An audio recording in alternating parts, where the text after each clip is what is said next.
بسم اللہ الرحمن الرحیم الحمد للہ رب العالمین وصلی اللہ وسلم علی نبینا و مولانا محمد وعلی آلہ وصحابتہ ومن تبعہم بإحسان إلی یوم الدین وبعد فاعوذ باللہ من الشیطان الرجیم لیس البر ان تولوا وجوہکم قبل المشرق والمغرب ولكن البر من آمن بالله واليوم الآخر والملائكة والكتاب والنبيين بحمد اللہ تبارک و تعالی۔ اب یہاں سے ہمارا سورہ بقرہ کا نصف ثانی شروع ہو رہا ہے۔ سوا پارہ پاروں کی ترتیب سے اور صورت کے اعتبار سے بحمد اللہ الذی بنعمتہ تتم الصالحات نصف اول پورا ہوا۔ نصف ثانی کا زیادہ تر تعلق احکام دین سے ہے، جیسے نصف اول کا تعلق اصول دین اور قبائح یہود سے تھا۔ گویا اب یہاں سے زیادہ تر ابواب احکام کے آئیں گے، مگر انسانی طبیعت، انسانی فطرت کے مطابق قرآن کریم کا نزول ہوا ہے، تو انسانی طبیعتوں میں کبھی پہلے اجمال، اس کے بعد تفصیل آتی ہے، اور کبھی اس کا برعکس۔ تو اللہ پاک نصف ثانی کے آغاز میں پہلی آیت ابواب البر کے نام سے آیت البر اتار رہے ہیں۔ اس میں بہت سے احکام اجمالی طور پر، اشاری طور پر موجود ہیں، اور اس کے بعد پھر تفصیل سے ایک ایک کر کے حکم بیان کیا جائے گا۔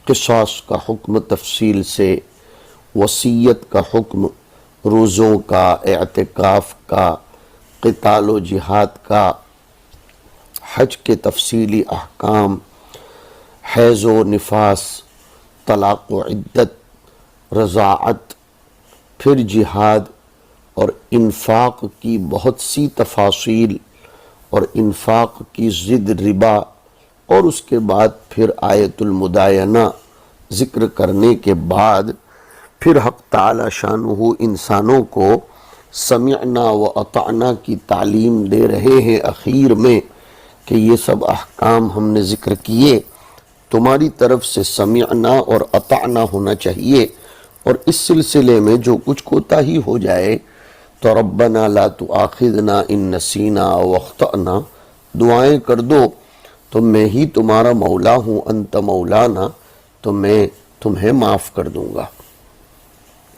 تو یہ آیت جسے ہم ابھی پڑھنے جا رہے ہیں، مفسرین کے یہاں آیت البر کے نام سے موسوم اور معروف ہے، جس میں حق تعالی شانہ کئی ایک نیکیوں کا اور احسانات کا تذکرہ کرتے ہیں۔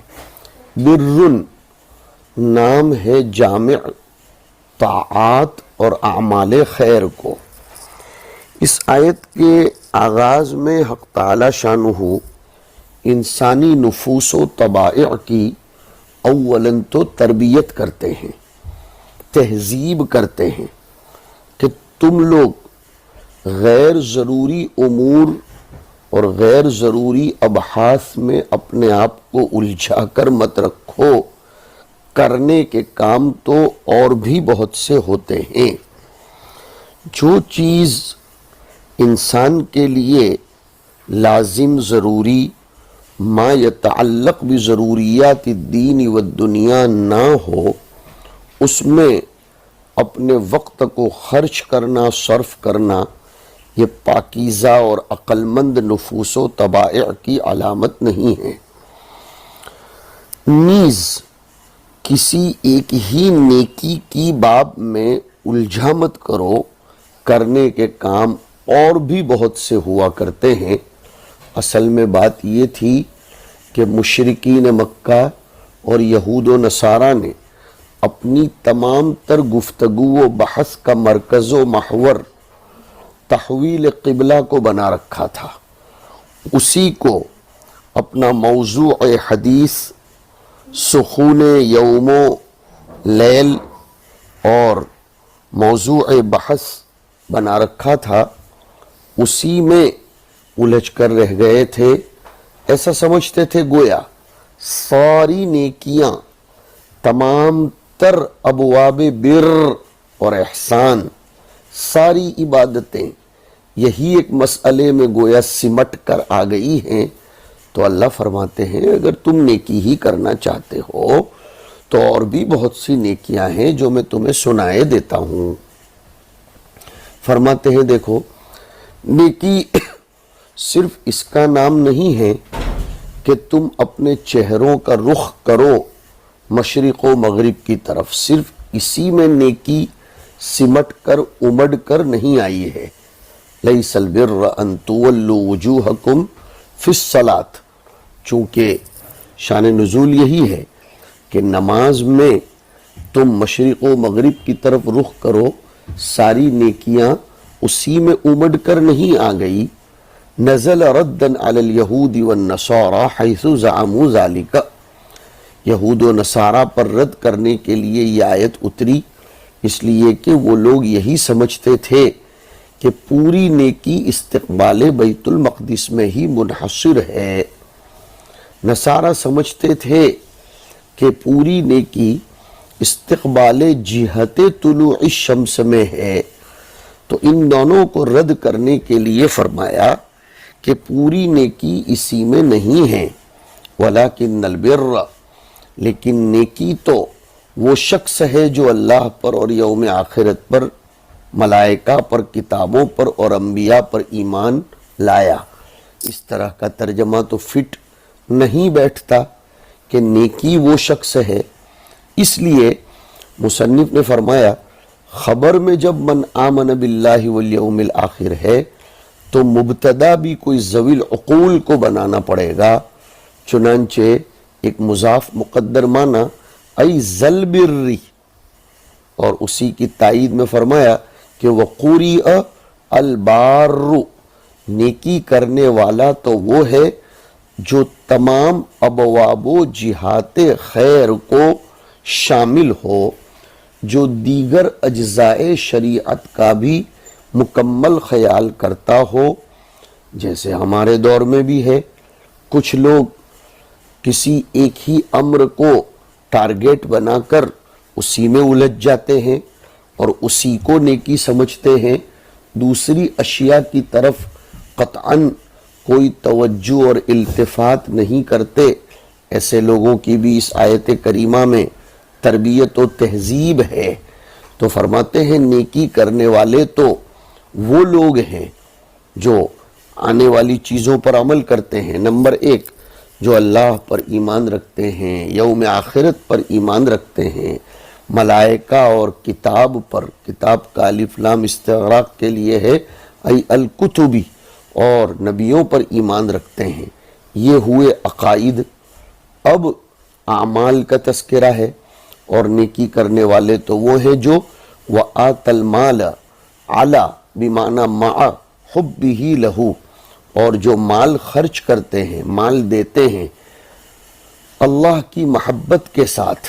ایک ترجمہ حبہ میں ہو کی ضمیر کا مرجع اللہ، دوسرا ترجمہ مال کی محبت کے باوجود، تیسرا ترجمہ مال خرچ کرتے ہیں خرچ کرنے کو محبوب سمجھ کر، نہ کہ مکروہ سمجھ کر۔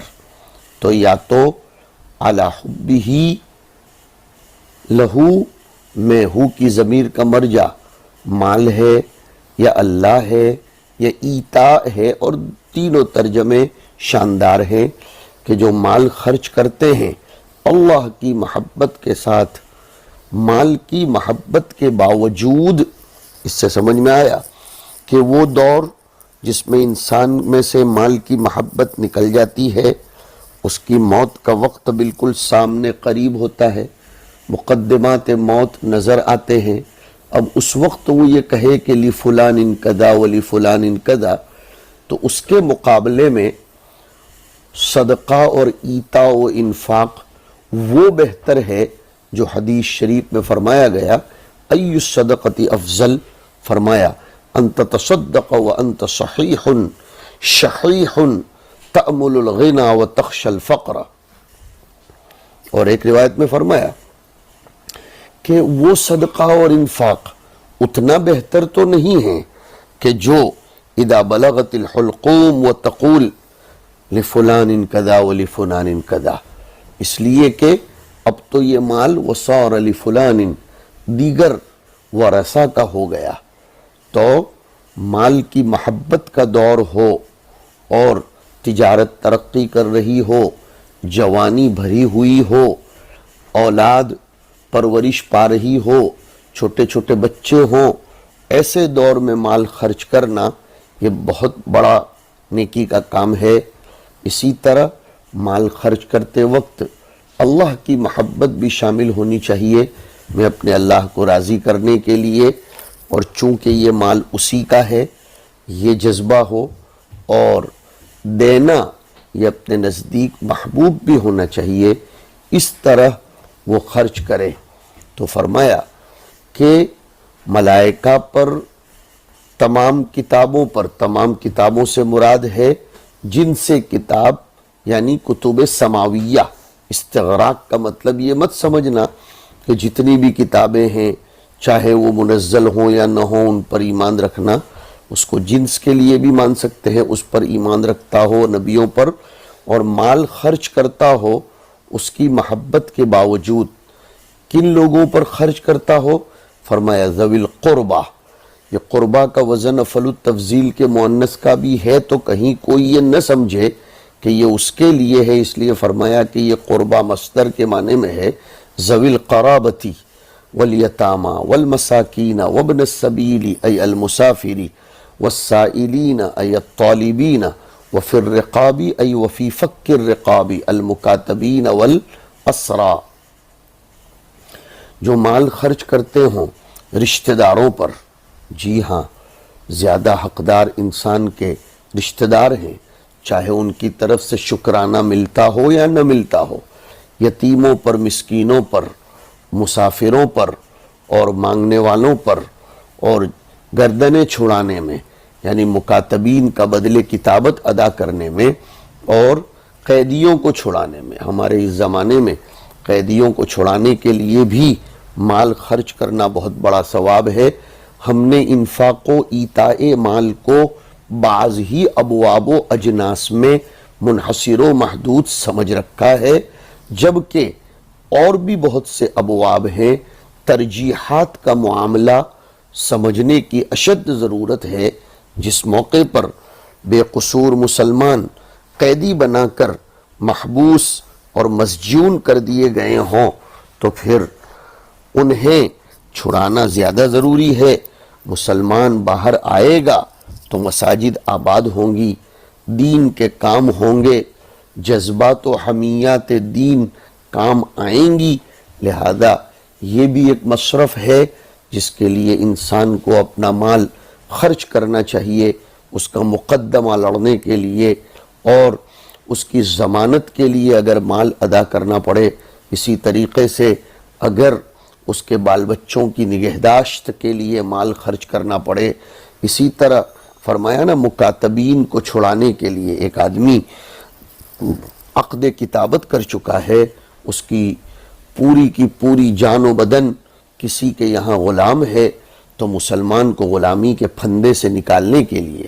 اسی طرح یتیموں، مسکینوں اور مسافروں کے باب میں تو آپ جانتے ہیں، تو اس کو خرچ کرنا بہت بڑی نیکی اور بر ہے.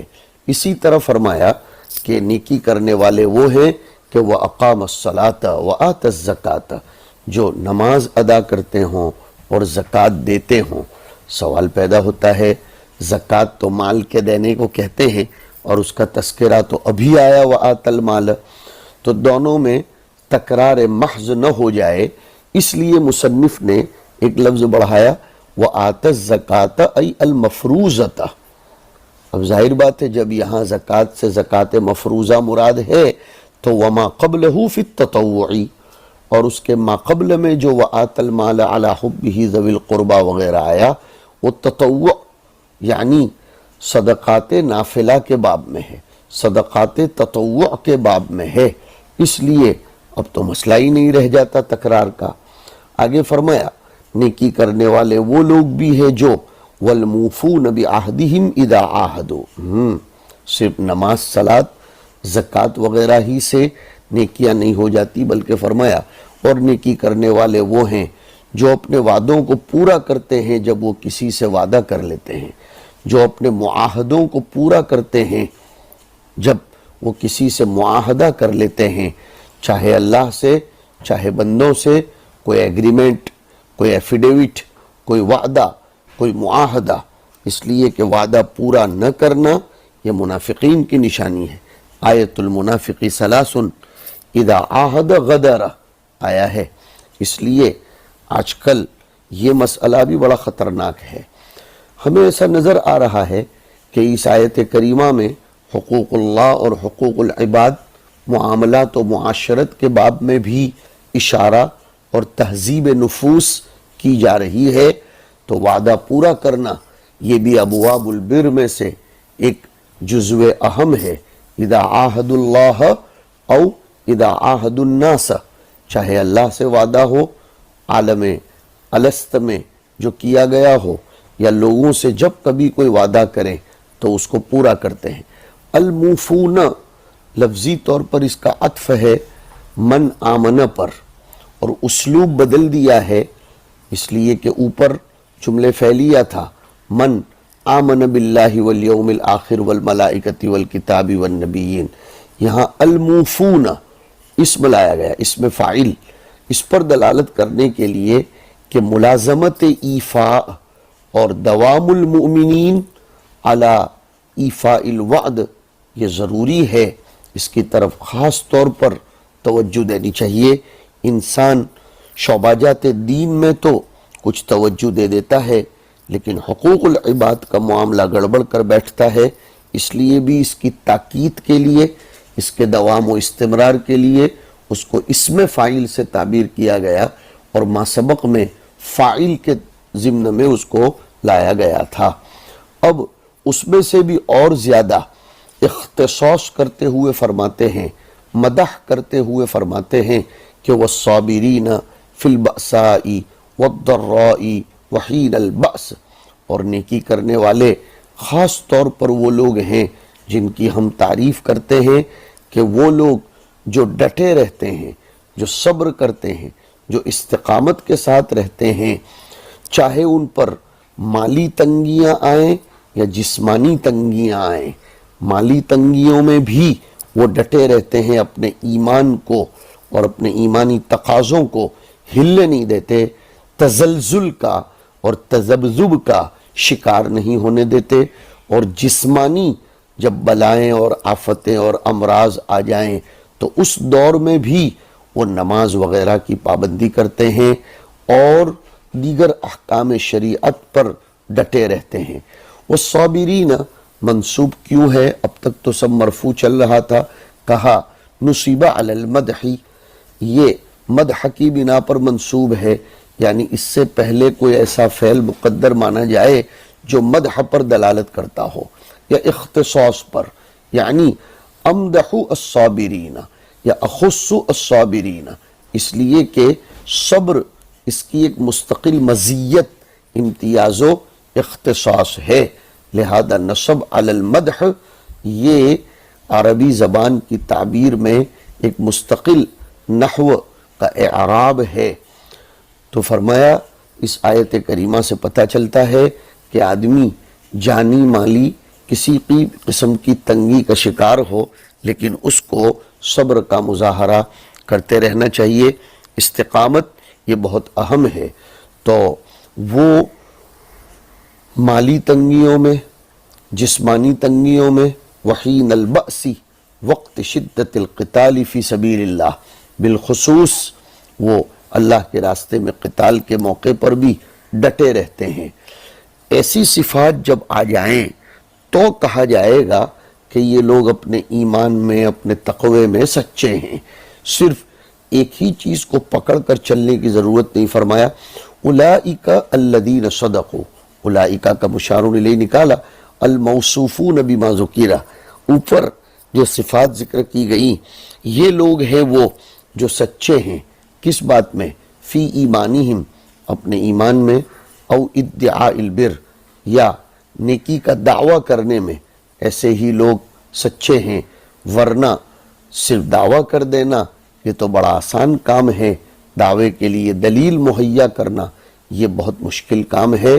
فرمایا کہ ایسے ہی لوگ ہیں جو اپنے ایمان میں یا نیکی کے دعوے میں سچے ہیں، اور جب یہ سچائی آ جاتی ہے تو وَأُولَئِكَ هُمُ الْمُتَّقُونَ، اور ایسے ہی لوگ متقی ہیں، المتقون اللہ، جو اللہ سے ڈرتے ہیں۔ پتہ چلا صدق تقوی کے لیے ضروری اور تقوی صدق کے لیے ضروری، صدق اور تقوی مل کر کمال ایمان پیدا ہوتا ہے اور انسان بار اور نیکی کرنے والا بنتا ہے۔ یہ بڑی جامع آیت ہے جس کے ایک ایک جز پر آپ لوگوں کو سمجھائیں، انسانوں کے نفوس کو ان ابواب پر عمل کرنے کے لیے آمادہ کریں اور انہیں سمجھائیں کہ غیر ضروری مباحث میں الجھنا یہ احمقوں کا کام ہے۔ وصلی اللہ علی النبی الکریم۔